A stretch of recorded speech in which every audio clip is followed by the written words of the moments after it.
qaraabaduna xaq gooniya ayaa ilaahay uu siiyey ka bilow waalidka dhinac walba abtiyaal adeeryaal kuway sii dhaleen qaraabada guud xuquuq bay leedahay ilaahay khalqiga markuu abuuray kana faaruqay ayaa qaraabadu istaagtay ilaahay bay magan gasha waxay ka magan gasha qofka goynaya markaasaa ilaahay wuxuu ku yidhi subxaanahu wa tacaala miyaadan raalli ku ahayn kii ku gooyo inaad gooyo kii ku xariiriyana aan xariiriyo markaasaa riximkii iyo qaraabadii waxay yidhaahdeen raalli baan ku nahay ilaahu markaasaa ilaahay subxaana wa tacaala wuxuu yidhi man wasalaki wasaltu waman qatacaki qatactu qofkii ku xariiriya waan xariirin qofkii ku gooyana waan goynaya riximka iyo qaraabadu way ducaysteen ilaahay bay baryeen ilaahu kii xariiriye xariiri ilaahu kii gooye go nabigu wuxuu yidhi calayhi الصalaatu wassalaam man axaba an yubsata lahu fii risqih man axaba an yubsata lahu fii risqihi wayunsa'a lahu fii atharihi falyasil raximah qofkii jecel in risqiga loo waasiciyo cimrigana loo dheereeyo qaraabada ha xariiriyo labadaas dadku aad bay u jecel yihiin in xoolahaaga iyo risqigaaga ilaahay kuu waasiciyo risqigu wuxuu noqon karaa awlaaddii wuxuu noqon karaa caafimaadka wuxuu noqon karaa maalka ilaahay uu ku siiyey in ilaahay kuu waasiciyo cimrigana ilaahay uu kuu dheereeyo waa labada aad iyo aad bini aadamku ay u jecel yihiin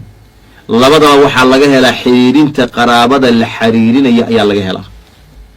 walaalayaal ilaahay aan ka baqno oo qaraabada aan xariirino qaraabadu mar waxay u baahan tahay xiriirkeedu u tegid iyo booqasho oo keli ah mar waxay u baahan tahay qaraabada xiriirinteedu jeebkaaga intaa ka soo bixisid inaad siisid qofka duruufta iyo dhaqaalo la-aantu ay hayso aa kaalmaysid mar waxay u baahan tahay meydka iyo janaasada inaad wax ka raacdid mar waxay u baahan tahay nusxiga iyo khayrka inaad u sheegtid oo hadduu qaldan yahay aad u nasteexaysid oo wanaagga iyo khayrka aad u sheegtid qaraabada xiriirinteeda qof walba waa inay dabeecad u noqotaa ilaahaygii abuurana uu ugu dhowaanayaa janno ayaana ilaahay ku bixiyaa subxaanahu wa tacaala walidaalika waxaa aad iyo aad wax loogu farxo ah dhaqanka soomaalida badankeedu ay leeyihiin oo ah qof walba inuu gurmad u samaynayo qaraabadiisii social mediaha waxaa aada ugu badan guruub inay qaraabo hoose iyo jufo iyo qabiil iyo qoys in waxa weeyaan inta guruub loo samaysto kii joogay baadiyaha iyo kii joogay yurub iyo america iyo kii joogay dalka gudihiisa meel ka mid ah kulligood waxay ku wada jiraan guruubkaas markaasa iswaraysanayaan waa kastoo beriya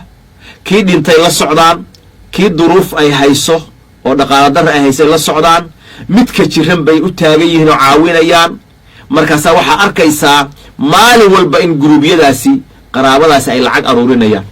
oo ay leeyihiin 50 anaa bixiyey 100 anaa bixiyey 20 anaa bixiyey 200 hebel baa bixiyey markaasaa qofkii qaraabada ahaa waxaa u gurmanaya qaraabadii codkoodiibay ismaqlahayaan ayagoo isxariirinahaya oo iswaraysanahayaan akhbaartoodii bay la socdaan ilaahay nicamkuuna siiyey ka mid tahay intaas oo qaraabo ah oo mid walba aadan booqasho iyo aragti aadan ku gaarteen hal meel inaad kala xiriiraysid oo aad baratay waayo dad badan baa qaraabada aqoon baa waxay ka dhex barteen guruubkii dhexdiisa waxay ka barteen hebel inuu yahay ina adeerkiis inay qaraabo yihiin iyo meesha ay ka yihiin waa laysku xiriiriyey arrintaasi waxay u baahan tahay in la dhiirigeliyo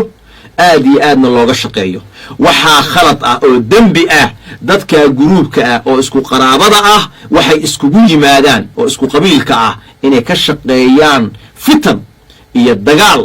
iyo siyaasad qaab daran iyo isgoyn iyo in mataqaanaa lacaga loo aruuriyo in la weeraro reer hebel iyo dagaal iyo balaayo waxaas in laga shaqeeya waa dembi waana xaaraam laakiin midda aan ka hadlaynaa waxa weeyaan qaraabanimadkii ilaahay uuna amray inaan qaraabada xiriirino meeshaan ayay ka dhow yahay meeshaan ayaana laga helayaa markii la soo dhigo qof dhiban oo dhibaataysan oo walaalkeen ah qof jiran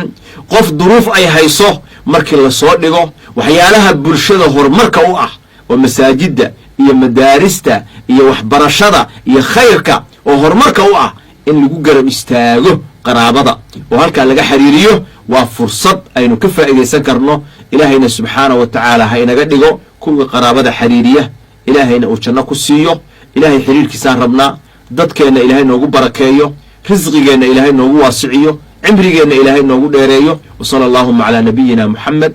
wa calaa aalihi wa saxbihi ajmaciin